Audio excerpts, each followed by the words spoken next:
Assalamualaikum warahmatullahi wabarakatuh. Di sini kami akan menjelaskan pengertian, jenis, format, dan contoh artikel, makalah, serta proposal. Sebelumnya, kami dari kelompok 8 yang beranggotakan Nida Nahya Ehlak, Vini Siva, Fatin Cahyabaiti, Eva Afifah, dan Latifah Dunia Hayati. Kepada penyaji, kami persilahkan. Yang pertama ada artikel. Nah, pengertian artikel. Artikel tersebut adalah salah satu artikel dalam bentuk fakta yang ditulis lengkap dan bertujuan untuk menyampaikan ide atau fakta yang meyakinkan, menghibur, dan instruktif. Nah, biasanya artikel itu isinya itu berupa opini tentang masalah yang sifatnya aktual dan biasanya bersifat kontroversial dengan bertujuan menghibur, memberitahu, mempengaruhi, dan meyakinkan pembacanya. Lalu ada jenis-jenisnya. Jenis artikel itu ada 5. Yang pertama adalah jenis argumen.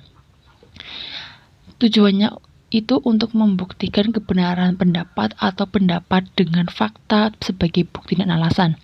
Nah, dalam menulis artikel ini, penulis mengharapkan kebenaran yang terdiri dari elemen data, fakta, dan pendapat. Jenis yang kedua adalah deskripsi. Berisi deskripsi tentang sesuatu yang dirasakan, dilihat, dan didengar pembaca dalam bentuk fakta dan fiksi. Nah, jenis artikel yang ketiga adalah pameran. Tujuannya adalah untuk mendapatkan penjelasan yang seharusnya memberi pembaca pengetahuan tambahan dengan gambar, grafik, dan lain-lain. Jenis yang keempat adalah keyakinan. Tujuannya adalah untuk mempengaruhi pembaca untuk melakukan sesuatu atau untuk mengundang. Yang kelima adalah narasi.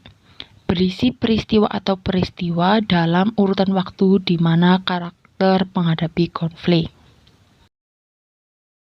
Selanjutnya ada format artikel. Artikel ditulis dalam bahasa Indonesia atau Inggris yang diketik dengan program Mrs. Word. Artikel ditulis dalam format 2 kolom, font Times New Roman 11, spasi 1, ukuran kertas A4, dan margin 2,5 cm dari tepi atas bawah kanan kiri. Penulisan nama ilmiah, organisme atau binomial dicetak miring. Rumus persamaan matematika hendaknya ditulis dengan Microsoft Equation. Nomor halaman disetting pada bagian bawah tengah. Paragraf dibuat rata kanan dan kiri. Penggunaan warna pada gambar, tabel, dan foto diperbolehkan. Gambar dan tabel harus diberi nomor dengan urut dan teratur. Judul gambar dan grafik ditulis di luar angka. Di bagian bawah gambar dan grafik disertai sumber dan tahunnya dengan format center. Judul tabel ditulis di atas tabel dengan format center. Tulisan dalam tabel ditulis dalam font Times New Roman berukuran 10 dan spasi 1. Di bawah tabel ditulis sumber dan tahun sejajar dengan garis tepi kiri tabel. Berikut merupakan contoh artikel.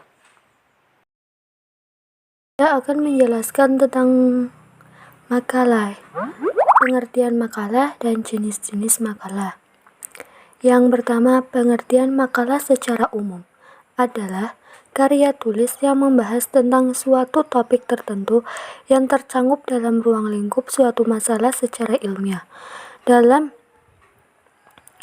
kalangan pendidikan, makalah juga dapat diartikan karya tulis pelajar atau mahasiswa sebagai laporan hasil pelaksanaan tugas sekolah atau perguruan tinggi.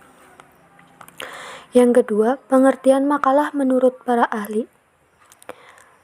Pertama, oleh Tanjung dan Ardian, makalah adalah karya tulis yang memuat pemikiran tentang suatu masalah topik tertentu yang ditulis secara sistematis dan runtut dengan disertai analisis yang logis dan objektif. Yang kedua, oleh Surahmat, adalah makalah, yaitu segala jenis tugas kuliah yang harus diselesaikan secara tertulis, baik baik sebagai hasil pembahasan buku maupun sebagai hasil karangan tentang suatu pokok persoalan. Kemudian, jenis-jenis makalah. Dari sifatnya, makalah dapat dibedakan menjadi 3, yaitu makalah deduktif, induktif, dan campuran. Makalah campuran ini terbagi lagi menjadi 6 jenis, yaitu makalah ilmiah, makalah kerja, makalah kajian, makalah posisi, makalah analisis, makalah tanggapan. Yang selanjutnya, format makalah. Format makalah terdiri dari margin, kertas, font, dan spasi. Yang pertama, mengatur margin. Margin yang bisa digunakan untuk membuat makalah adalah dengan batas atas 3 cm, kiri 4 cm, kanan 3 cm, dan bawah 3 cm, serta orientasi kertas pilih yang portrait. Yang kedua, mengatur kertas.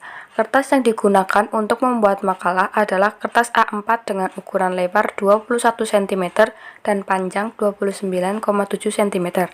Yang ketiga, mengatur font. Font yang digunakan dalam membuat makalah adalah font Times Roman dengan ukuran 12 cm. Yang keempat, mengatur spasi. Spasi yang digunakan dalam membuat makalah adalah 1,5 dengan posisi after before adalah 0. Berikut merupakan contoh makalah. Ya, selanjutnya saya akan menjelaskan proposal. Proposal dibagi menjadi 2, yaitu penelitian dan kegiatan. Pengertian proposal penelitian. Proposal penelitian adalah dokumen yang digunakan dalam pengusulan proyek penelitian. Lingkup pengusulan proposal penelitian berada dalam bidang sains atau akademik. Tujuan penulisan proposal penelitian umumnya sebagai permintaan untuk mencari dana penelitian dari sponsor. Pengertian proposal kegiatan. Proposal kegiatan adalah sebuah rencana yang dituangkan ke dalam bentuk rancangan kerja. Proposal ini sejatinya dibuat sebelum suatu kegiatan dilaksanakan untuk mendapatkan izin atau juga mencari sponsor acara agar bisa membantu secara finansial ataupun non-finansial. Jenis proposal. Proposal penelitian dibagi menjadi 4, yaitu penelitian kualitatif, penelitian kuantitatif, penelitian pengembangan, dan penelitian kajian pustaka.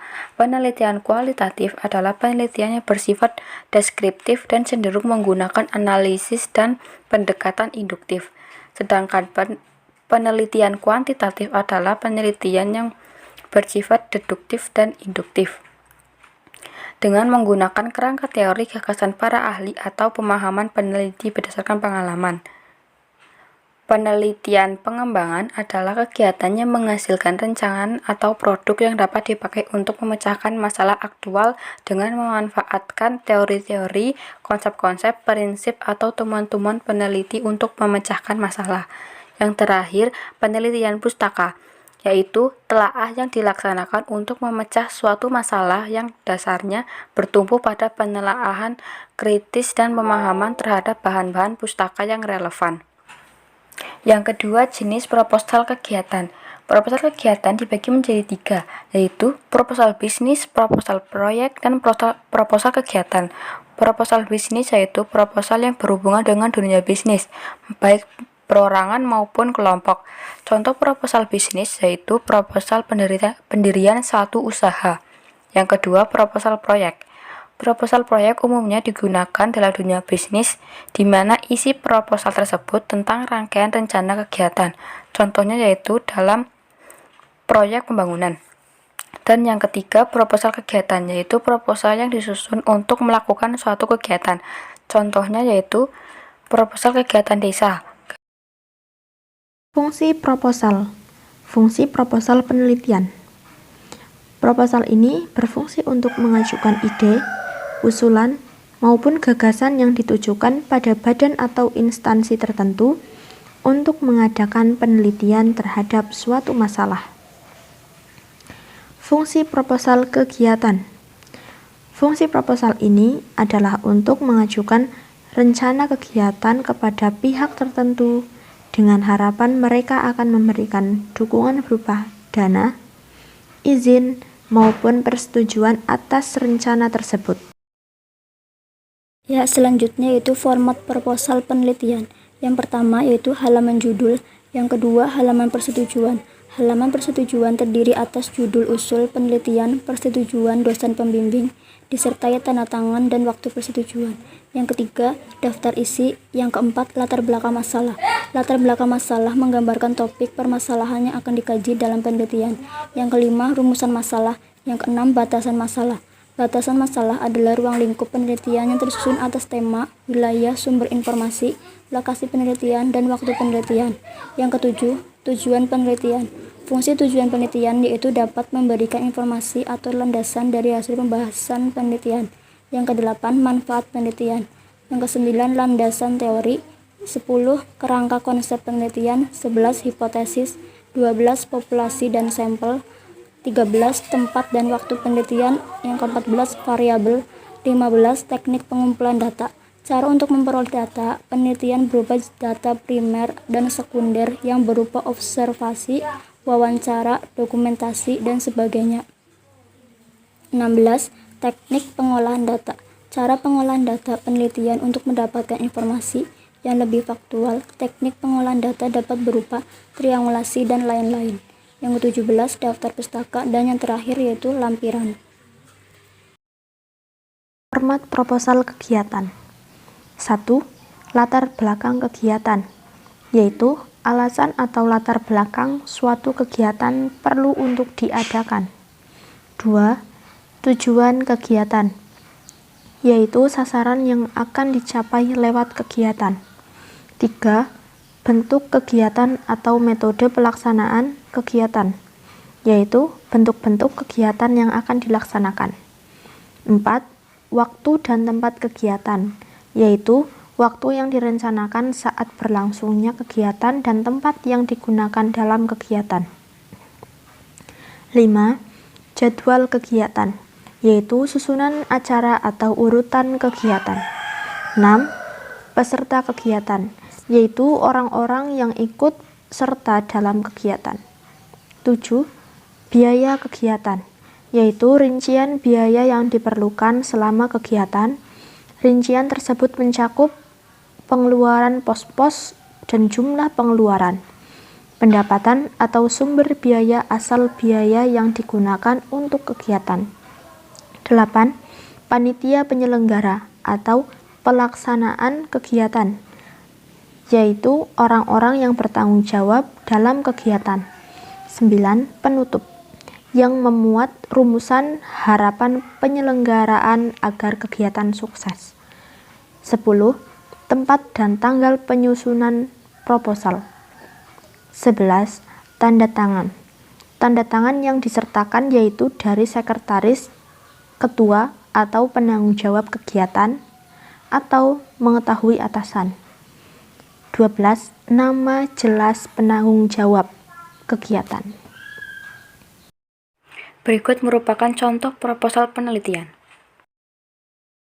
Dan yang ini contoh proposal kegiatan. Sekian penjelasan dari kelompok kami, semoga bisa bermanfaat, dan kurang lebihnya mohon maaf. Wassalamualaikum warahmatullahi wabarakatuh.